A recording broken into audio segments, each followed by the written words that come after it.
Assalamualaikum warahmatullahi wabarakatuh. Baik, kita melanjutkan kaidah al-istihadu la yunqadu bi istihad sebagaimana pada video sebelumnya. Keputusan hakim itu dibatalkan. Jadi ini pengecualian juga. Keputusan hakim itu dibatalkan jika bertentangan dengan satu nas yang qat'iyus subut wa dilalah. Qat'i itu artinya pasti, subut itu kevalitannya ya. Jadi kevalitannya sudah pasti.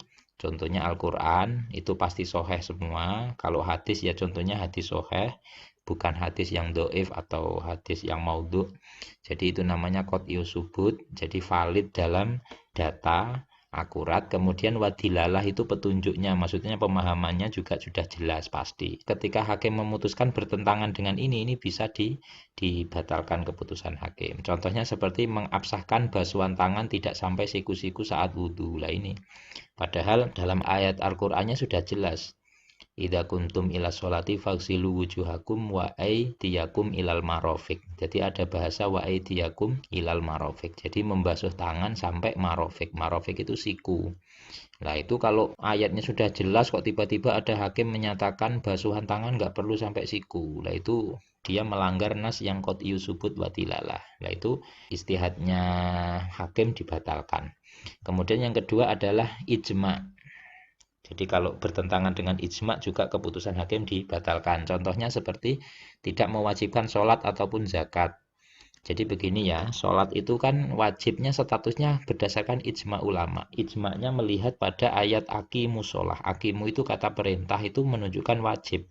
Sebenarnya tidak semua kata perintah menunjukkan wajib, tapi ulama ijma' sepakat bahwa kata perintah yang di aqimu sholah itu mengarahnya pada wajib. Nah, jadi kalau ada hakim mengatakan sholat tidak wajib, itu ya bertentangan dengan ijma, itu nggak boleh. Termasuk zakat. Wa'atuz zakah. Wa'atu itu kata perintah, bayarlah zakat. Maka zakat itu wajib.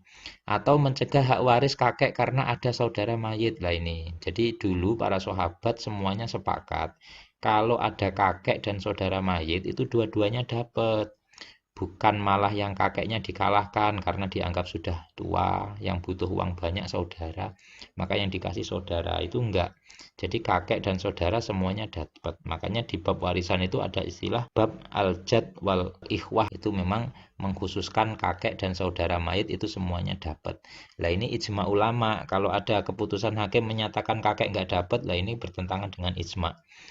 Terus yang nomor 3, istihad 4 madhab. Nah, ketika bertentangan dengan istihad 4 madhab, maka keputusan hakim dibatalkan. Contohnya tidak melakukan takbir 4 kali dalam sholat jenazah. Nah ini, jadi takbir 4 kali dalam sholat jenazah itu sesuai istihadnya 4 madhab. Meskipun istihad di luar 4 madhab ada yang cukup 3 kali takbir dalam sholat jenazah itu. Tapi 4 madhab ini yang kuat. Maka kalau keputusan hakim melanggar istihad 4 madhab ya nggak boleh. Terus yang nomor 4 adalah bertentangan dengan kias jali. Kias jali itu artinya jelas. Kias yang sangat jelas sekali. Contohnya adalah kasus nabit. Nabit itu minuman keras selain khomer. Nah itu dalam Quran nggak ada, dalam hadis nggak ada. Seperti contohnya oplosan. Pokoknya semua minuman keras lah. Nah yang ada itu aneh khomer lah. Padahal khomer itu adalah minuman keras dari anggur. Nah itu kan tinggal dikiaskan saja. Yang khomer dari anggur dan yang ciu atau yang oplosan dari selain anggur itu dikiaskan karena sama-sama memabukkan. Lah kok ada hakim memutuskan yang minuman selain dari anggur itu meskipun memabukkan nggak masalah, nggak perlu dihukum, nggak perlu dihad. Nah ini keputusan hakim yang ngawur karena bertentangan dengan kias jali, yaitu kias mengkiaskan antara nabit dengan khomer. Kemudian yang nomor 5 adalah bertentangan dengan kaidah kulliyah. Kaidah yang bersifat umum. Yang nomor 5 ini menurut Imam Al-Qarafi. Seperti ini contohnya, melegalkan pemanfaatan barang gadai oleh bank. Jadi ada satu kaidah kulliyah yang menyatakan kulu qardin jaro naf'an fahuwa riba. Setiap hutang yang di situ menarik kemanfaatan atau keuntungan bagi yang menghutangi, maka itu namanya riba. Itu kaidah kuliah. Lah ketika ada hakim menyatakan enggak riba, nah itu berarti putusan hakim dibatalkan karena bertentangan dengan kaidah kuliah kulu qardin jaro naf'an fahuwa riba. Nah, kalau Imam Syafi'i menjadi riba itu ketika pemanfaatannya disebutkan dalam akad hutang. Kalau pas akad hutang diem saja, tapi nanti di luar akad ternyata suruh mengembalikan lebih, lah itu tidak sampai haram karena bukan riba. Yang riba itu ketika pas waktu akad diberi syarat harus mengembalikan lebih. Baik, sekarang sumber kesalahan hakim.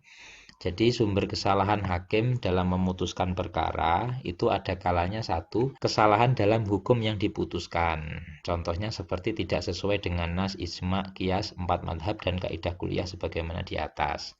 Jadi kesalahannya dalam hukumnya. Hukumnya itu bertentangan dengan itu, 4 itu. Kemudian yang nomor 2 adalah kesalahan dalam proses ijtihad. Jadi prosesnya yang salah, bukan pada hukumnya. Seperti tidak kompeten dalam kasus yang ditangani. Atau seperti saksi yang fasik atau tidak memenuhi jumlah yang ditentukan. Nah ini kan.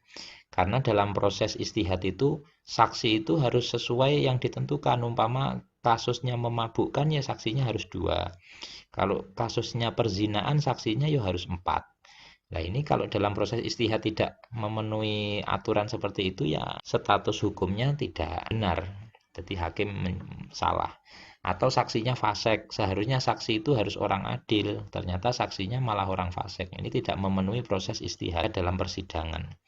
Terus yang nomor 3, kesalahan hakim ada kalanya dari personel atau perangkat pengadilannya, seperti saksi palsu atau berdusta lah ini.